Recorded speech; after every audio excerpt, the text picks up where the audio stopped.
To start things off today, we're going to be talking about displacement. Displacement. Displacement is often used kind of interchangeably with distance, but it's not quite the same thing. And I guess the easiest way to get started is to talk about a coordinate grid a little bit. So here's a coordinate grid, and let's say we start out at x equals 0. Now, if we are at x equals 3,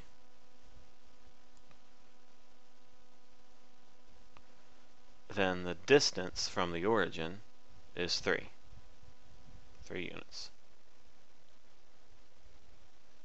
If we start there and we go over to x equals 7, then the distance from the origin there is 7 units. That's not the displacement. Displacement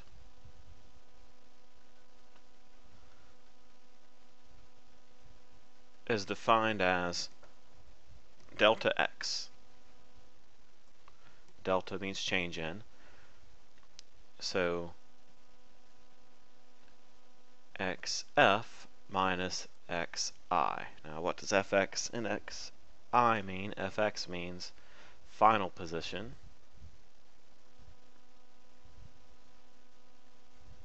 and xi means initial position.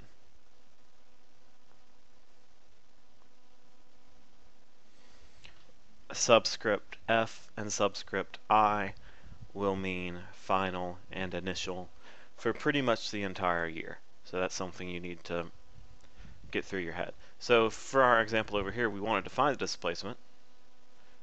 We could just plug in. We could say, okay, the displacement in the x direction, delta x. The final position was at 7 units. The initial position was at 3 units, so 7 minus 3. The displacement was 4. In most cases, displacement is the same as distance traveled, but not always. For instance, we could have started here, moved to way over here, and then come all the way back to right here, and our displacement would only be that much. So in the end, our displacement would be, we started at 2 and went to 1, so in this case it would be, we started at 2, oh excuse me, we did it wrong. Final minus initial. Final was 1, initial was 2, so our displacement would be -1. We can have negative displacement. Generally we'll define to the right as positive, to the left as negative. Also, when we get into 2 dimensions, up is positive, down is negative. You know, just to be consistent. It's generally how we do things. So backwards is generally negative, forwards is positive, up is generally positive, down is negative. So that's what we mean when we're talking about displacement. Alright, so having talked about displacement, we're now ready to talk a little bit about velocity. Velocity, and we'll just give it to you, average velocity, which we'll put as v bar. This means average velocity. Sometimes you'll just see v sub avg. Either way, I'm going to use v bar just because it's easier to write. Average velocity is defined as the change in displacement in a direction divided by the change in time. Okay, changes, as we are used to, is equal to the final position minus the initial position divided by the final time minus the initial time. Now, we are rarely going to be dealing with initial and final time. Most of the time we'll just be told something happens over 4 seconds. Okay, delta t is really just a time interval. how much time passed. And usually that's going to be given to us. Like, very occasionally, we'll have to figure it out. Like, maybe we'll say the clock says 30 seconds when something happens, and then by the time the next thing happens, the clock said 57 seconds. Okay, we'd have to find the interval, which obviously is 27 seconds. So that would be our, since this would be our initial time, this would be our final time. We get subtracting at 27. Let's not get too hung up on that. That's easy stuff. So, move all that out of the way. So, this is our definition of velocity. Now, notice that if our initial position is larger than our final position, we could end up with a negative velocity. Well, what do you think that means? Well, negative velocity would mean you're going backwards, so that's not a big deal. Okay, for example, let's imagine that you traveled 370 kilometers in 5 hours. Alright, and we wanted to know the average velocity. Well, 370 is our displacement, so that's our delta x. 5 hours is our delta t, so we just plug right in. So v equals delta x over delta t. Plugging in, we get 370 kilometers divided by 5 hours. Dividing that, we would end up with 74 kilometers per hour. That's pretty simple. Now, please be aware that I could give you instead, I could maybe give you velocity. Maybe average velocity is 10 meters per second. I could give you time, or the time interval, maybe 45 seconds, and I could ask you for the displacement. How would you do it? The same way. You would just plug in. This time we're looking for delta x, so you'd have to solve for delta x, and that shouldn't be hard. Everyone should be able to do that. Alright? A couple more quick things about velocity. Remember, our formula is v equals delta x over delta t. Now, if you remember, v is velocity, x is distance basically, and t is time. This is really the same formula as this one that probably looks pretty familiar. D equals RT. Distance equals rate times time. You know, we'll say, well, that doesn't look the same. Well, watch. If we take this, put it over 1, and cross multiply, we get delta x equals v times delta t. Well, delta x is really just distance.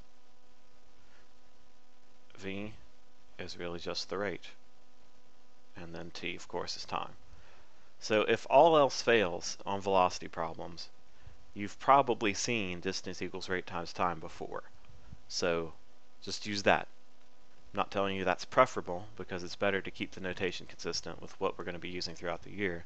But in a pinch, don't forget that you already knew this. You know that distance equals velocity times time, or rate times time. Now, velocity is not quite the same as speed, because velocity, and here's the important distinction, velocity has direction.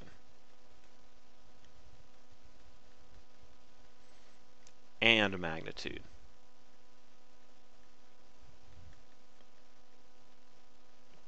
Velocity has direction and magnitude, meaning direction is where, and magnitude is how much. Oh man.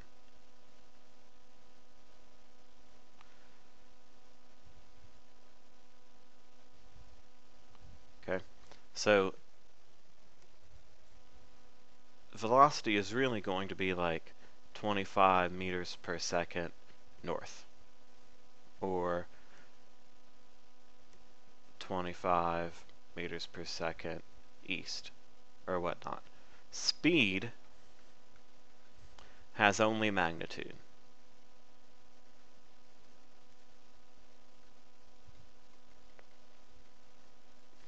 Okay, so speed is only how much quantity. So it'll just be like 10 meters per second. Doesn't have a direction. And that's a subtle thing that could come up on a quiz or a test. I could show you some numbers and ask you which one's a velocity. A velocity needs a direction. So sometimes the direction can be as subtle as negative 14 meters per second. That tells you it's in the opposite direction, in the negative direction. So be careful. Okay, so earlier we we played around on Yinka a little bit. And so here I'm going to put my little yellow car. And we're going to do displacement in the x direction here. And we can give it a certain amount of time, or we can actually even give it a velocity. We can also have it graph displacement. And we can see how the displacement when there's no velocity is a straight line, because the displacement is 0. We haven't moved. Now, if I give the car a velocity, we see that it's a straight line, and then it goes back to being flat. So while it was moving in a fairly high speed, we saw the displacement increase over time. And now we're at rest again, and so we've gone back there. Go back the other way. Whee. Okay, so we can, watch and see what different things happen here. What if I give it a very small velocity? We can watch it go. Okay.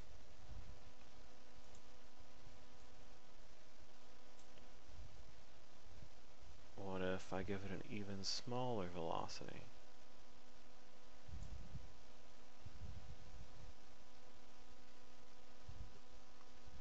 Okay, and now let's give it a really big one. As big as I can.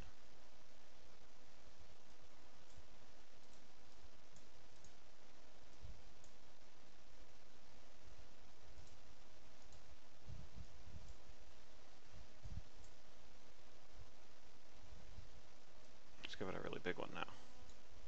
Like that. So that's almost a vertical line. So hopefully by playing around with this a little bit earlier, you saw that there was a relationship between the slope of the line depending on the displacement. If we increase the displacement like this, we get a certain, very flat slanted line. This is going very slow. But when we go faster, we get a more steep line. So, and if we stop, then our line flattens out.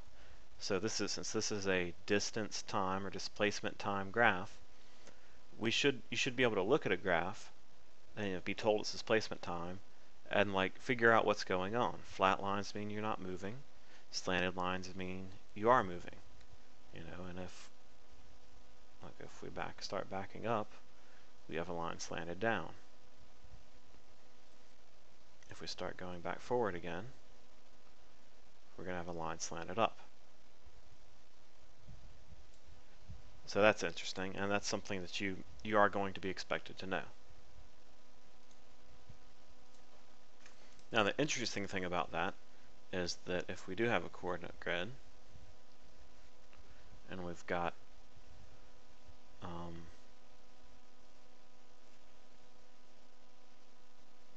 a straight line for a distance time graph,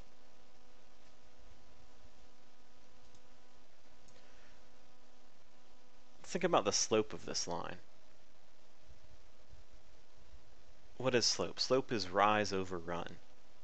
So what is the rise of this? The rise of this would be d. And, well, here, back up. Slope is the change in x, excuse me, wrong. The change in y over the change in x, right? Well, the change in x is going to be the change in time, right? Because time is in the x direction. The change in y is going to be the change in distance, or in this case, yeah, distance. Well, distance over time. Average velocity equals, our previous one said the change in x over the change in t. Now I don't want you to get confused here, but in this case our distance is the change in x, even though the x direction in here is time. That's why I say I don't want you to get confused. But the point I'm trying to make is the slope here is the velocity. If you have a constant slope, if you have a straight line, that straight line is your velocity on a distance time graph. So that's sort of interesting. Now, unfortunately, you won't always have a constant velocity. You may have a situation where you've got your grid and your distance time graph looks like this. It's a curve of some sort. Now here we can't take a slope of a curve, but if we wanted to know the velocity at a particular moment, like if we wanted to know the velocity right here, what we need to do is find the slope of the tangent line. And if you remember from geometry, a tangent, and I can't draw it very well on this, a tangent is a line that touches a curve at a single point. So if we wanted to know, and I'll put a different color, if we wanted to know the velocity at that point, we would need to draw a line tangent to that curve and find the slope of that line. And that would be the velocity at that point. That's called instantaneous velocity. And I'm not going to be asking you to do that anytime real soon. But that's something just to remember. If I ask you about instantaneous velocity, that means this velocity you're going right at that second, right at that instant. Up until now, we've been talking about average velocity, so like over an interval. So that's about all I have for velocity. You'll have several problems. Make sure to get help if you're confused, if you're stuck. Hopefully no one will be. This should be pretty straightforward. You'll have a few graphs to look at and a few problems to work finding either velocity or displacement or time. And it's a simple little formula. So everybody should be able to do that without much trouble. Let's also go ahead and talk about acceleration today.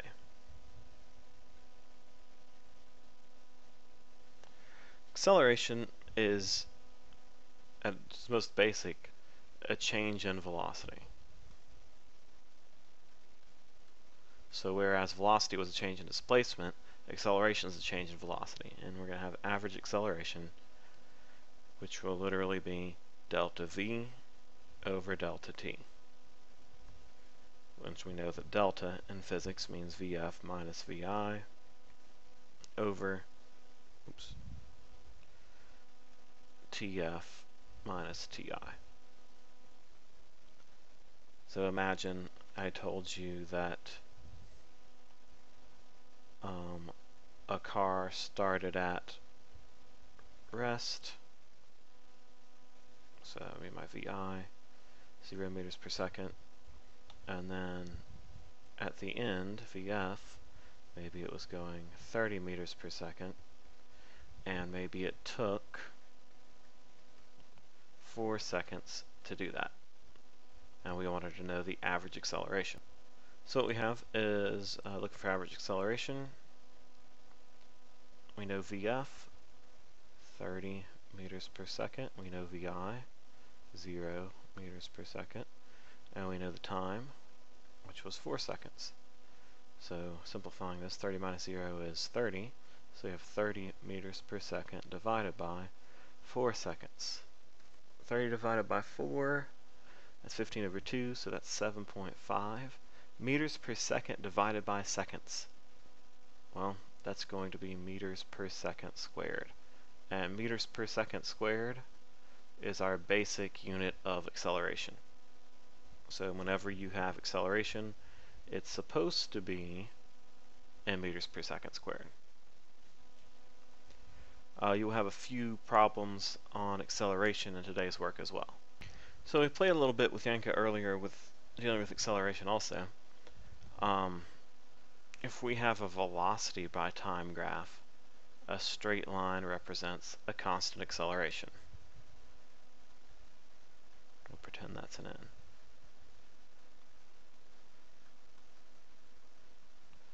Okay?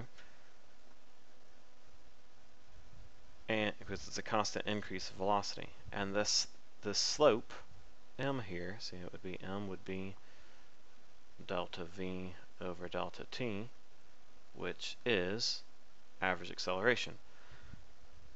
So the slope of a velocity time graph is acceleration, just like the slope of a distance time graph is velocity.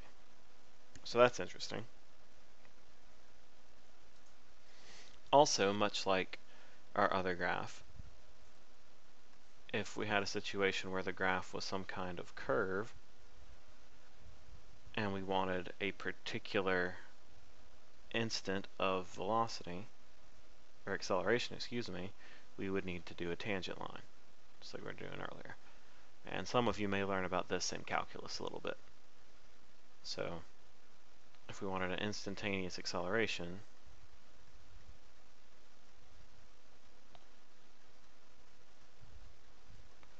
of something with a non-constant acceleration, is something where it changes with a curve, we would need to find the point we wanted the instantaneous acceleration at and draw a tangent and find that slope. Again, probably not going to be asked to do that anytime real soon. Just something you really ought to be aware of.